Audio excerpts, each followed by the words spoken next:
મિત્ર પ્રકાશ કણજરિયા યુટ્યુબ ચેનલમાં તમારું સ્વાગત કરું છું મિત્રો. તો અહીં આગળ આપણે ધોરણ 6નું ચેપ્ટર નંબર કયું હતું? પહેલું હતું. શું હતું? સંખ્યા પરિચય. પરિચયમાં કેટલામો ક્લાસ હતો મિત્રો? આર્યો ક્લાસ છે 13 નંબરનો ક્લાસ છે. તમને પાના નંબર પેજ નંબર 12 ઉપર છે. કયું આપણે જોવાનું છે? આજનું ચેપ્ટર છે આપણું સ્વાધ્યાય 1.1ની ગણતરી કરીશું મિત્રો. તો સૌથી પહેલાં હવે આગળ પ્રશ્ન છે. શું છે? પહેલો પ્રશ્ન છે કે ખાલી જગ્યા પૂરો. રાઈટ. તો ખાલી જગ્યા પૂરો. તો મિત્રો સૌથી પહેલાં શું કીધું છે આપણને? જો 1 લાખ. તો 1 લાખના મીંડા કેટલા હોય? 1 લાખના મીંડા કેટલા હોય? 5 હોય. કેટલા હોય? 3 ને 4 ને 5 હોય. બરાબર. હા. તો હવે 1 લાખ બરાબર આમ કર્યું છે. હા. ખાલી જગ્યા આપીને શું લખ્યું છે? 10. અહીંયા આપણે 10 લખી દઈએ. કેટલા લખ્યા છે? 1000. તો ગુણ્યા 1000. રાઈટ. તો હવે મિત્રો જો શું કહેવાનો માંગે છે પ્રશ્ન સમજો. તો અહીંયા કેટલા મીંડા છે મિત્રો? 1 2 3 4 5. ઓકે બરાબર. હા. ચલો અહીંયા કેટલા મીંડા છે? 1 2 3 4. તો હવે એ વિચારો મિત્રો કે અહીંયા હું કઈ સંખ્યા મૂકું? કઈ સંખ્યા મૂકું તો અહીંયા 5 મીંડા થાય. કેટલા થાય મીંડા? 5 મીંડા થાય. તો હવે અહીં આગળ એક જ ઓપ્શન છે મિત્રો. કેટલા? 10. કેટલા? 10. સાહેબ તમે 100 ના મૂકો? મૂકો બેટા 100. તો 100 કરીશું તો 100 ગુણ્યા 10 ગુણ્યા 1000 કરીશું મિત્રો. તો કેટલા મીંડા હશે? એક, બીજું, ત્રીજું મીંડું, ચોથું, પાંચમું, છઠ્ઠું. તો જો આ 100 ચાલશે નહીં. હવે જો ગણો મિત્રો. પહેલું મીંડું હા, બીજું મીંડું હા, ત્રીજું, ચોથું, પાંચમું હા. તો ખબર પડી ગઈ મિત્રો. તો અહીંયા આગળ આપણે ખાલી જગ્યામાં જવાબ શું આવશે મિત્રો? 10 આવશે. શું આવશે? 10. ચલો હવે બીજો પ્રશ્ન જોઈએ મિત્રો.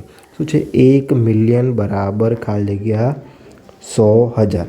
તો 1 મિલિયનમાં કેટલા મીંડા આવશે મિત્રો? કોઈ કહેશે મને? 1 મિલિયન બરાબર કેટલા થાય? 10 લાખ થાય. 1 2 3 4 5. 1 લાખ થયા. હા. પછી શું થઈ ગયા? 10 લાખ થઈ ગયા. હા. બરાબરની નિશાની. ખાલી જગ્યા. હવે આ શું કરવાનું છે મિત્રો? શું કીધું છે આપણને? 100,000. એ 100 ગુણ્યા કેટલા કરવાનું છે? 1000 કરવાના છે. ખબર પડી ગઈ? હા. તો મીંડા ગણો મિત્રો. 3 3 6 થઈ ગયા. હા. અહીંયા કેટલા? 6 મીંડા. અહીંયા કેટલા છે? 3 2 5. 2 મીંડા 5 મીંડા. ટોટલ કેટલા થઈ ગયા? 5 મીંડા થઈ ગયા. હા. તો હવે અહીંયા 6 મીંડા છે અને 5 મીંડા છે મિત્રો. અહીંયા 6 છે, અહીંયા 5 છે. તો અહીંયા હું કેટલા મીંડા મૂકું તો બંનેમાં સમાન થાય? સાહેબ તમે કહો કે 10 વડે ગુણી દો. તો મિત્રો અહીંયા 10 વડે ગુણશું તો પહેલું મીંડું, બીજું, ત્રીજું, ચોથું, પાંચમું, છઠ્ઠું. હા. તો અહીંયા કેટલા થઈ ગયા? 10. આપણો શું થઈ ગયું? આન્સર. ચલો હવે 1 કરોડ કીધા છે મિત્રો. તો 1 કરોડમાં શું જવાબ આવે? હવે હું અહીંયા ડાયરેક્ટ ગણતરી કરવાનો પ્રયાસ કરીશ મિત્રો. બરાબર. ચલો 1 કરોડમાં કેટલા મીંડા આવે? 7 મીંડા આવે. એક મીંડું જોડાય તો 10 લાખ. 10 લાખ બરાબર 10 લાખ કીધું. તો પહેલાં 1 લાખ કરો. હા.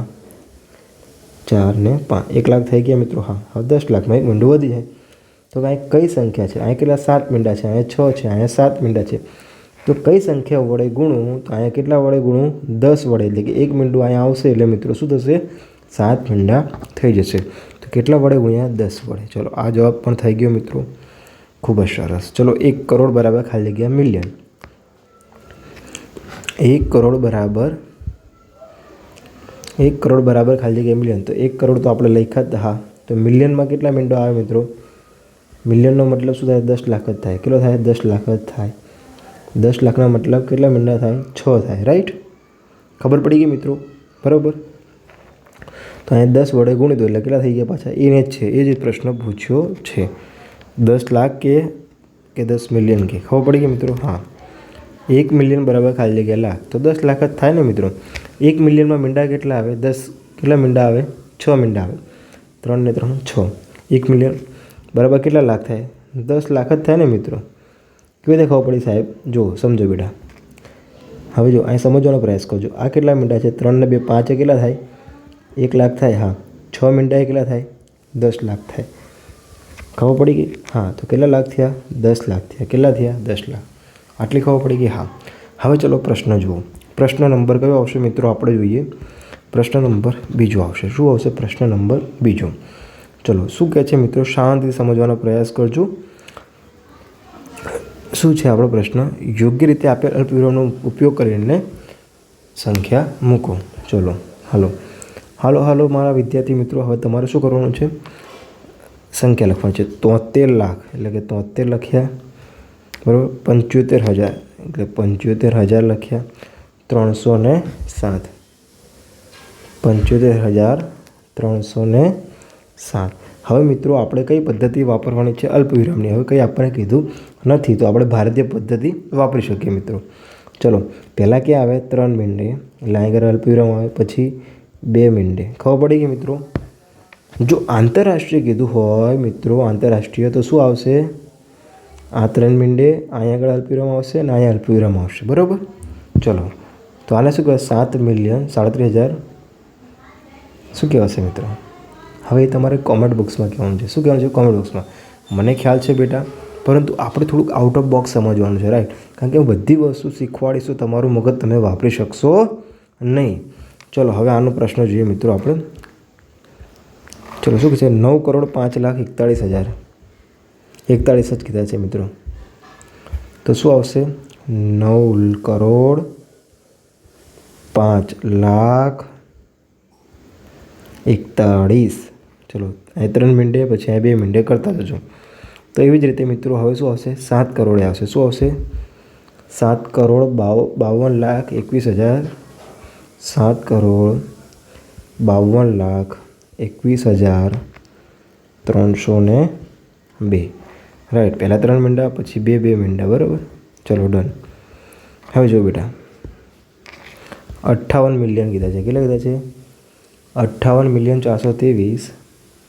58 મિલિયન કીધા છે. મિલિયન બરાબર જો સૌથી પહેલાં મિલિયન એટલે કે શું આવશે મિત્રો?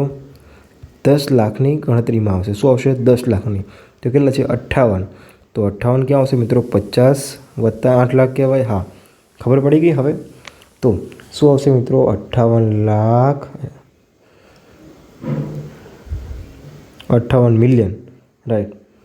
Sorry 58 million 423,202. 3 અંક 2 અંક 2 અંક. બરાબર. હા, ચલો આમાં જોઈએ. શું કીધું છે? 33,30,010. 23,30,010 210 કે 010. ઓકે 010. 3 મીંડા 2 મીંડા 2 મીંડા. ખબર પડી ગઈ? હા. તો હવે મિત્રો આપણે આ પ્રશ્ન જોઈએ થોડોક. કયો છે? 3. અલ્પવિરામનો યોગ્ય રીતે ઉપયોગ કરીને ભારતીય સંખ્યા પદ્ધતિમાં લખો. તો તમારે શું કરવાનું છે? ભારતીય સંખ્યા પદ્ધતિ કીધી છે. કઈ કીધી છે? ભારતીય. બરાબર. તો હું તમને એક વધારાનો પ્રશ્ન આપું છું મિત્રો. શું છે? ચલો ત્રીજો પ્રશ્ન જોવાનો પ્રયાસ કરો મિત્રો. ત્રીજો શું છે? ભારતીય સંખ્યા પદ્ધતિ કીધી છે. તો પહેલાં 3 અંક પછી 2 અંક પછી 2 અંક પોઈન્ટ 3 અંક 2 અંક એમને રહેશે 3 અંક 3 અંક એમને રહેશે 2 અંક 3 અંક 2 અંક 2 અંક. ખબર પડી ગઈ? હા. પરંતુ મિત્રો હું તમને એવો પ્રશ્ન આપું છું. આનો કઈ છે? આંતરરાષ્ટ્રીય સંખ્યા પદ્ધતિ પ્રમાણે તમારે ડિસાઇડ કરવાનું છે અને તમારે શું જવાબ મોકલવો છે? કોમેન્ટ બોક્સમાં મોકલવાનો છે મિત્રો. ચલો ચોથો પ્રશ્ન જોઈશું મિત્રો. ચોથો પ્રશ્ન શું છે? આંતરરાષ્ટ્રીય પદ્ધતિ પ્રમાણે અલ્પવિરામનો યોગ્ય રીતે ઉપયોગ કરીને આંતરરાષ્ટ્રીય સંખ્યા લેખન પદ્ધતિમાં લખો. તો ચલો સૌથી પહેલાં મિત્રો જુઓ 78. જો શું કીધું છે? આંતરરાષ્ટ્રીય પદ્ધતિ પ્રમાણે અલ્પવિરામ યોગ્ય રીતે મૂકો અને આંતરરાષ્ટ્રીય સંખ્યા પદ્ધતિ દર્શાવો. તો આંતરરાષ્ટ્રીયમાં શું આવશે? 3 3ના જોડકા આવશે. કેટલા આવશે? 3 3. આ 3 આ 3 આ 3 આ 3 આ 3 આ 3. ખબર પડી ગઈ મિત્રો? તો આ શું થઈ ગઈ? આંતરરાષ્ટ્રીય પદ્ધતિ થઈ ગઈ. ચલો હવે પછીનો જે ક્લાસ આવશે મિત્રો એ ક્લાસ નંબર કયો આવશે? 14મો આવશે. જો અગાઉના ક્લાસ ના જોયો હોય મિત્રો તો નીચે તમને ડિસ્ક્રિપ્શન બોક્સમાં લિંક મળી જશે અથવા તો મારો વોટ્સઅપ નંબર છે ત્યાં આગળ પણ તમને લિંક મળી જશે મિત્રો. તો ચલો શીખીએ કંઈક નવું. તો અહીંયા આગળ મિત્રો જો તમને લાગતું હોય કંઈક શીખવા મળે છે તો આ ચેનલ લાઇક કરજો, શેર કરજો અને સબસ્ક્રાઈબ કરજો, જેથી કરીને આપણે શું કરી શકીએ? આ શિક્ષણનો ધંધો ચાલી રહ્યો છે મિત્રો એને આપણે જડમૂળમાંથી બંધ કરી શકીએ મિત્રો. જય હિન્દ, જય ભારત.